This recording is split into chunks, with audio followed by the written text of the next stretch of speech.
There's a new PS5 update, but what does it even do? The PSN license disaster just got worse, and Sony's putting even more accessories on the market.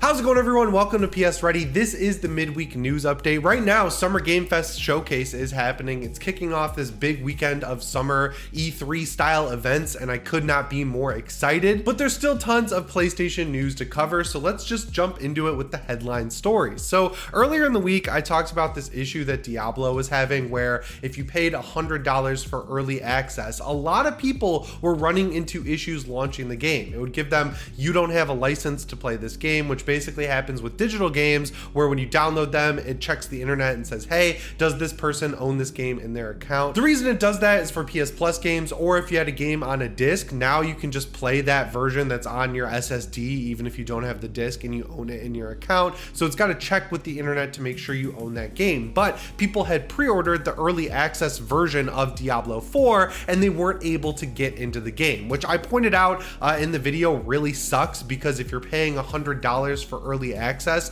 and it starts at a specific time, every second that the game doesn't work is technically money wasted, right? Like, you bought early access specifically, not just the game itself. So that was a big issue on Blizzard's part. And Sony, it seems like we're able to mostly fix it, but I saw people having this issue all weekend leading up to the actual launch of the game, and at that point it didn't really matter. But now this issue has seemingly spread even farther out and is affecting PS4 users and even some PS5 users, not just with Diablo 4, but with pretty much any game that they're trying to play on their PS4 or PS5. So not only is the game license issue reoccurring, there's another issue that's from a couple of weeks ago, where when Ratchet & Clank Rift Apart launched on PS Plus Extra, people were having a huge issue with the game, where they would start it up, be able to play for 15 minutes, and then after 15 minutes, it would say this game is going to expire, and it would quit the game to the PS5's desktop. And once you got there, you could just start the game back up again, but getting back into the game takes a few minutes, and then 15 minutes later, the game would crash once again. Now that is happening to a bunch of people with apps like Netflix, YouTube, their games, everything on the console as well. And it doesn't seem to matter if you have your PS5 or PS4 as the primary console on your account. It's just happening to random people regardless of what their PSN profile is set up as. If you've ever tried to use Sony support, you probably know how useless it is. And now they have a whole system with PlayStation Stars where you get priority support if you're ranked up high enough on PlayStation Stars. So that's a huge mess. People aren't even able to submit tickets about this issue, but it doesn't really seem like a very tiny issue that's only affecting a few people, because as I mentioned, I see it on Twitter and I see it over on the PlayStation subreddit, which is kind of crazy. If this was just one issue happening that they were going to fix in 24 hours, I would be like, I don't really know what's going on. But having all of these issues happening across the Sony consoles over the past couple weeks is kind of crazy, and it shows the underlying issues with the PlayStation Network that Sony has diligently worked for years to fix, but still obviously hasn't been able to fix them. And to see these issues reoccurring, not only with Ratchet & Clank on PS Plus Extra, then Diablo 4, where people were paying a lot of money to play a game early and then couldn't, and then now this happening with YouTube and Netflix and all these other apps on the PlayStation 4. Something is obviously going on the back end of the PlayStation Network. Now, this could be them beefing up their network capabilities for all these live service games, or they could be preparing to maybe launch a live service game during the Summer Game Fest, and they want to make sure their servers are all working right and they're just screwing stuff up on the front end, because Sony is notorious for doing this. When they were working on letting people be able to change their PSN names, there were constant issues on the PlayStation Network with it going down. I mean, on Christmas every year when people get new consoles, the network goes down for 12 to 13 hours at a time. There is a critical problem with the PlayStation Network that Sony really needs to figure out.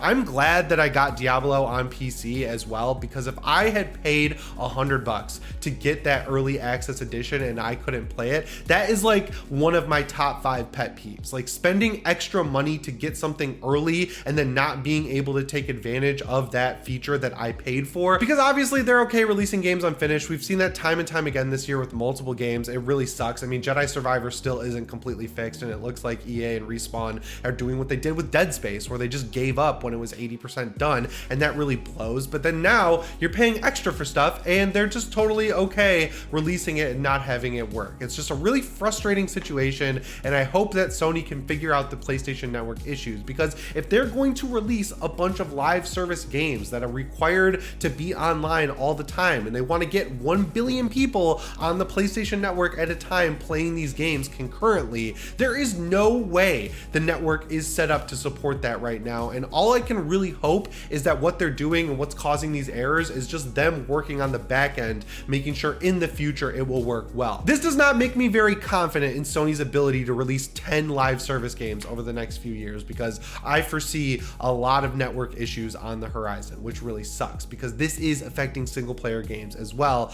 You know, it's just not great. Because most importantly, this isn't just a multiplayer game issue. The PlayStation Network is required for digital games. The PS5 checks very frequently if you own the license for the game you're playing. So if you have a bunch of digital single player games on your console, whether they're bought off the PSN or you downloaded them with PS Plus Extra, it's going to cause problems, even if they are just single player games. Next up, let's talk about the PlayStation 5 some more though, because Sony has definitely ramped up the cadence on how often they're going to be doing updates. For the first couple years, it really felt like we were getting a big update every few months, whereas the Xbox Series X was getting random updates all the time that would either add huge features or do nothing at all. But now that we're a couple years into the PS5 life cycle, Sony is back to what they did in the PS4 generation, and they're launching small updates that are very, very vague. So this one that you're going to have to install to be able to access the PlayStation Network is a small update. And what it does is that it improves system software performance and stability, the classic Sony line. But then the interesting thing is they've improved the messages and usability on some screens. I've seen people complaining about this where text is hard to read, or it's blown up, or it's not loading correctly. I've seen people talking about this for a little over a month now, so I'm glad Sony has finally gotten on this. Whenever there's a small PS5 update like this though, it obviously gets people talking about what features still aren't added on the PlayStation 5. The biggest one that I see come up over and over again, whether it's on Twitter, it's on the subreddit, or just talking to my friends who have PlayStation 5s, is obviously themes. There's literally no good reason why it's taken Sony this long to give us themes, and I don't think it's a bad expectation to want themes at all and want them quickly, because if you go all the way back to the PSP, the PS Vita, the PS3, and the PS4 all had the capability of adding themes to your console that would not only change the background, they would change the icons, they would change the system level music on your device. I mean, there was a really cool 20th anniversary one on the Vita that made it look and sound like a PS1, and I had one on the PlayStation 4 that made it look and sound like a PS2, and I thought that was awesome. So I'd really like to have some capability like that on my PlayStation 5, and they taunt us with it, right? Like every time you have a disc in or you go to a charm on your home screen for a game, if you just sit there for a second, it changes the background and the music of the console. So obviously the PS5 has the capability to do this, they just don't want to add this feature.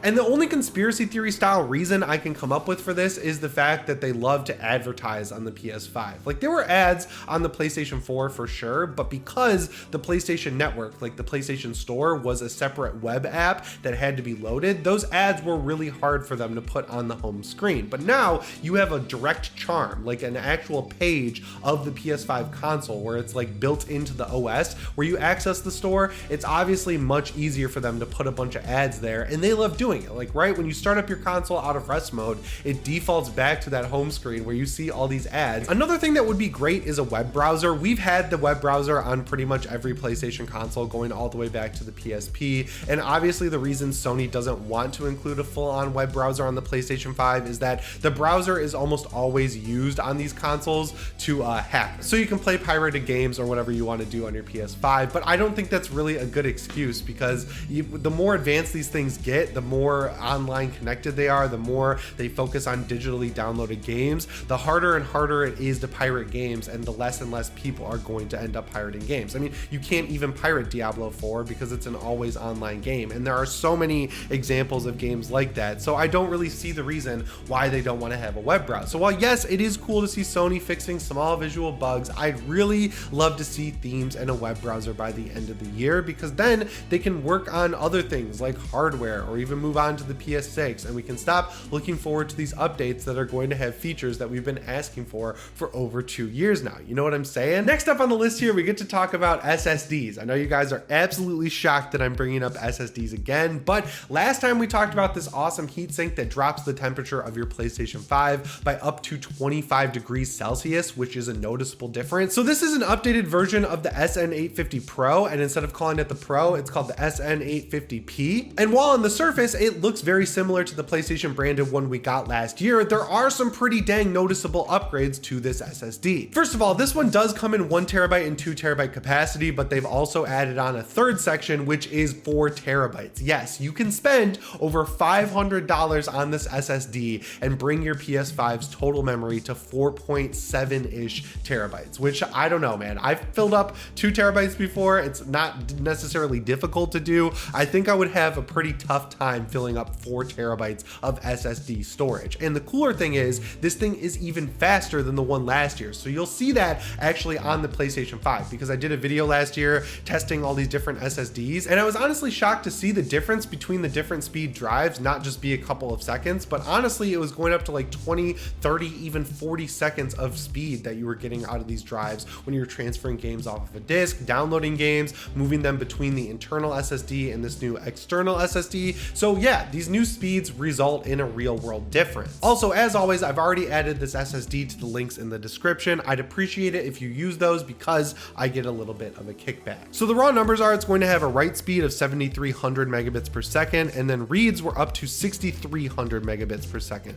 So that's basically the best you can get on the PlayStation 5 at this point. The pricing obviously is back to MSRP status, but we've seen the SSD total price falling a lot over the past few months. So while I wouldn't necessarily pay MSRP for these, you'll probably see them on sale at Best Buy within just a few weeks or so. So the 1 terabyte version is going to cost you $129. The 2 terabyte version is $249, which is pretty standard. That's what they all cost last year. And then the 4 terabyte version is going to again cost over $500. So if you already have a 2 terabyte SSD, the only one I would suggest getting, obviously if you can afford it, is that 4 terabyte option. And I know people are going to say this basically doubles the price of the PS5, which is true, but the cool thing about these SSDs is that you can move them from console to console, right? With them being this fast, you could just take that SSD out. If you want to play on your PC, you could format the SSD and pop it in your PC, and it would run super well there too. Or when the PS5 Pro or PS5 Slim come out, you can move this drive from console to console. And with the speeds you're getting on this drive, it's future-proofed. It's not like you're gonna have to buy a new drive in a couple of years. So if you don't already have one, I would probably wait for it to go on sale, but this is the drive that's basically the most popular one. I mean, it's PlayStation branded, it's got the little PS logo on it. WD Black is kind of the most popular drive. You guys know my favorite is the Samsung 980 Pro, but unfortunately the successor to the 980 Pro, the 990 Pro, has been having major issues where it would fail and they had to recall it. So if you're gonna go for a brand new drive and you can't get a Samsung 980 Pro, I would say that your best bet is this SN850P, or if you can get the SN850 Pro, the older one, you should just grab that because the speeds on that are great as well. And the last news story I have for you guys today is that the Days of Play sale is going on the PS Store right now, and it's also being matched at places like Best Buy. So if you're a physical gamer, you can get in on the same deals. This is all going on until June 12th, so you better act fast. You can get God of War for free if you don't have a PS5. They've dropped all the bundles down by $50. So if you get the God of War bundle, which is normally $550, it's now $500, which makes God of War Ragnarok free. But if you already have a PlayStation 5, God of War Ragnarok is on sale for $50. That's $20 off. A pretty good deal on my favorite game of last year. Uncharted: The Legacy of Thieves collection is $20. That is a great price. This one you can get cheaper if you own Uncharted 4 digitally, I'm pretty sure. But yeah, if you don't own it, I would say pick this up. It's also on PS Plus Extra though, so you could download it there. And then finally, over on the PS Direct store, all of the side plates, like the colored side plates for the PS5, are on sale for around $10 off. So they're still pretty overpriced in my opinion at around $44. But if you've been waiting to get some color side plates for your PS5, now definitely seems to be the time to do it because they very rarely go on sale on PS Direct. I have the black ones. I think they're great. The pink ones look cool. The purple ones look cool. There's blue, there's red, there's tons of different colors. And then over on the PS Direct store, there's also a bunch of merch on sale as well. So if you pick any of these up, again, let me know down in the comments below.